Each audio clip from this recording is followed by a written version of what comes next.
Hello, my name is Lolia. I'm going to be doing a VLSM packet tracer. So to get started, what the packet tracer is asking you to do is to subnet the network into 4 separate networks. So the first one is asking for 14 hosts, and then the second one is 30 hosts. The third one is 6 hosts, and the last one is 60 hosts.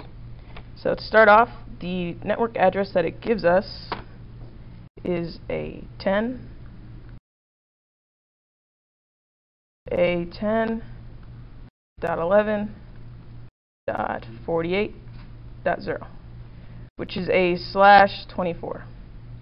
And the /24 is our subnet address, or subnet bits. It tells you the amount of bits that are in the network portion and the bits that are in the host portion. So the 24 is the amount of ones that there are, which is in binary, it would be 1, 2, 3, 5, 6, 7, 8 dots. 4, 5, 6, 7, 8. So that's 24 ones, and then the last 8 are all going to be zeros. 7, 8. So the largest subnet that it's asked us to make is going to be of 60 hosts. So right now, in order to find the amount of hosts we have, we can use the simple formula of 2 to the number of host bits minus 2. And the -2 is because your first address is going to be your network that you can't use, and your last is going to be your broadcast that you can't use to send data to every single device in the network. So right now we have, as shown right here, 8 host bits. So then we're going to go 2 to the 8 minus 2, 6 minus 2, which is 254. So 254 is pretty large in order to accommodate only 60 hosts for the 4th LAN. So then we're going to make it smaller. So if we borrow 1 bit, so if we change this 0 into a 1, then we would have a 2 to the 7th, which would be 2 to the 7th minus 2, which would be 128. Minus 2, which would be 126. And that is still pretty large. So then we can shorten it 1 more by taking another host bit, by making this into a /26 instead, and then that will give us 5 host bits left, 5 zeros.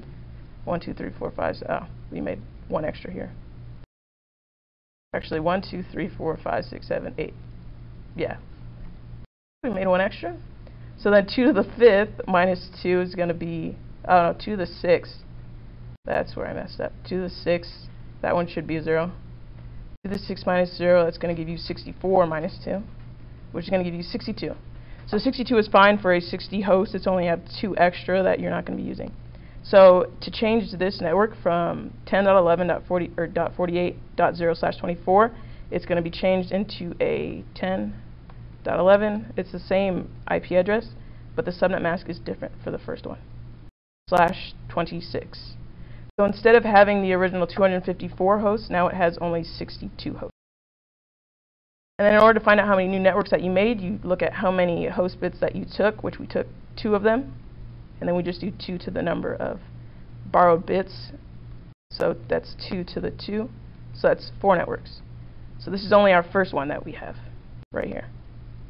So the next one, in order to find that, you take the total amount of hosts that you have, including your network and your broadcast, and you just add that.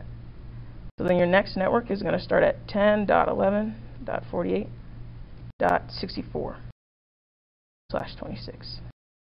Your next one,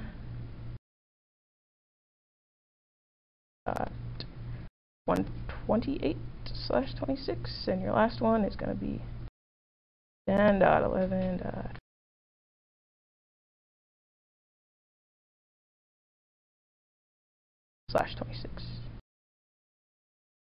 So again, these are all networks that'll give us 2 to the 6 host bits, which is going to be 62.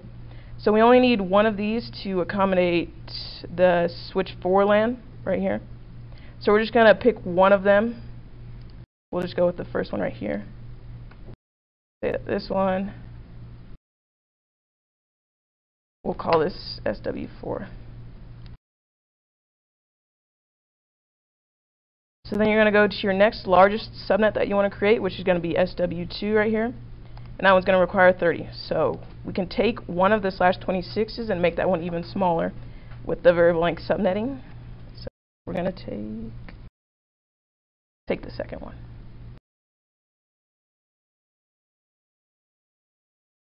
take from 10.11.48, which is a /26.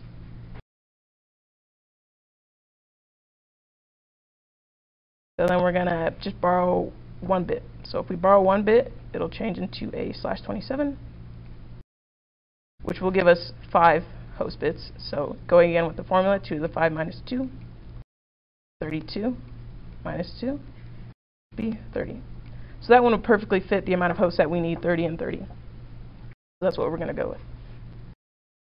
So change this to a 10.48.64/27. So we only borrowed 1 bit, so we borrowed 1 right here. Borrowed 1 bit, so 2 to the 1 is just 2. So then we have 2 networks. So our second one, we're going to add the amount of hosts that we have, so add 32 to 64. So that's 10.11.48.90/20.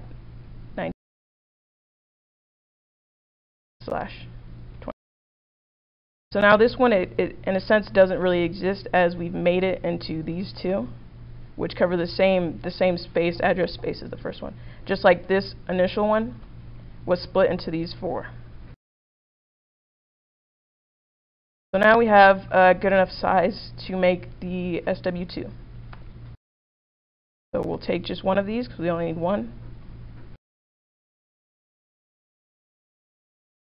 And then we'll just label it SW2.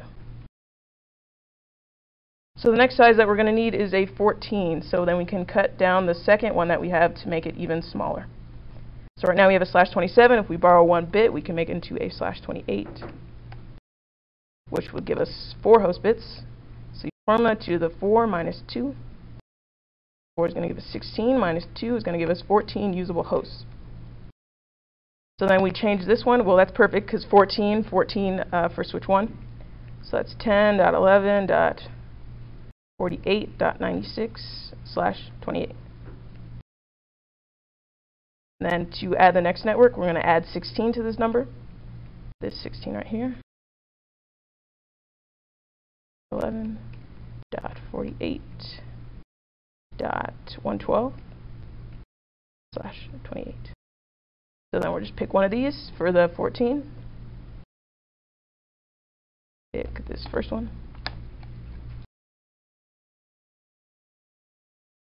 Label that one. We can label it SW1. W1. And lastly, we're going to need a 6 host address for switch 3 LAN. So we borrow 1 more bit.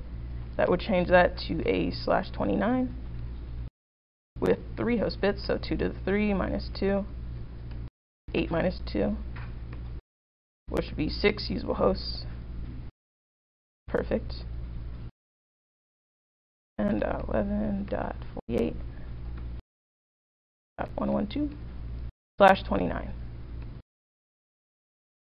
The second one, which we would add the 8, would be 10.11.48.120. Another /29. And then we only need 1 of these in order to accommodate the switch 3 LAN. So we're just going to pick one. Again, the first one. Easiest to do. So what we have left over is we have the initial 2 /26s that we didn't use. This one we already split up, so this one's gone. It was split up into the initial /27 down here. These 2 we have still free that could be used to add other IP addresses later. And we also have this last one free that wasn't used. Can be used to add IP addresses later. So right now we can go into the packet tracer and we can make this smaller. Now we can assign the IP addresses. So for switch 4, well, there's only certain amounts that you have to configure, so let's check which ones it wants us to configure. Down here, you want us to configure on the remote site 1 LAN, so that's going to be this one. So it's going to be switch 1 LAN and then the switch 2 LAN. So we're going to go on this one, we're going to command line. Then we're going to configure this one using the switch 1 LAN. So this is going to be this one right here. And our remote site, it's going to be our router. So we want to set the router as the first usable IP address in the network. So first we have to enable to get to privilege mode. It'll load. And then there we go, config T to get to global config, and then we want to go to the interface. The interface that's connected to this side is going to be your gigabit Ethernet 00, so internet gigabit 0/0. Then to activate the interface, you can do no shutdown.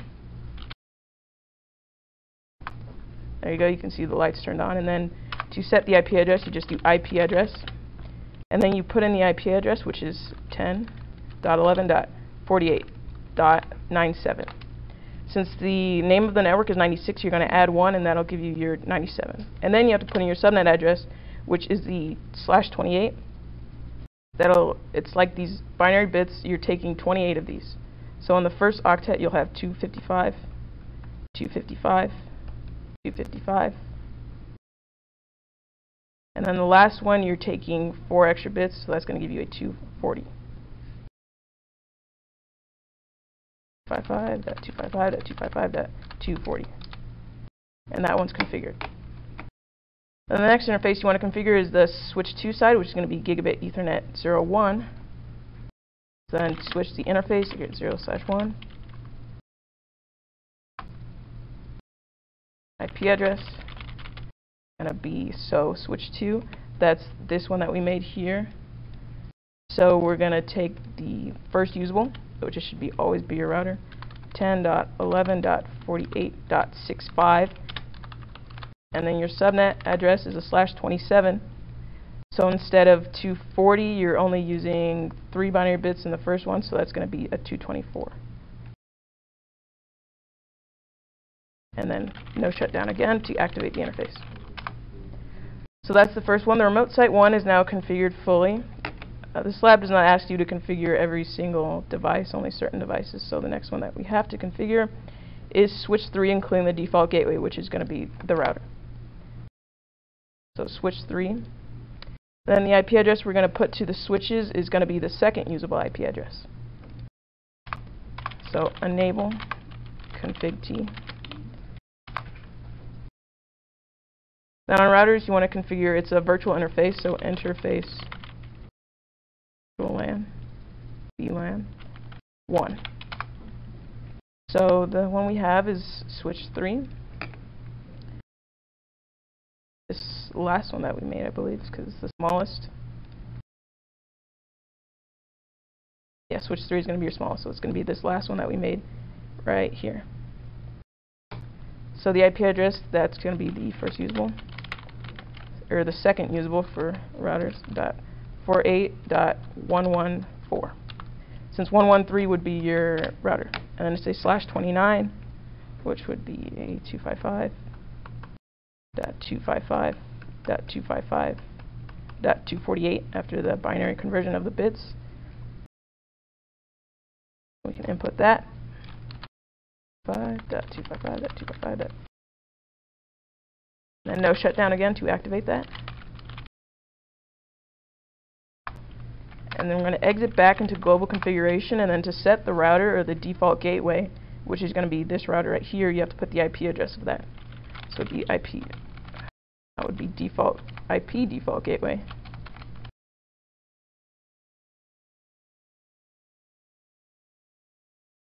Way 10.11.48.113, and that one does not require a subnet mask, just the IP address of the gateway.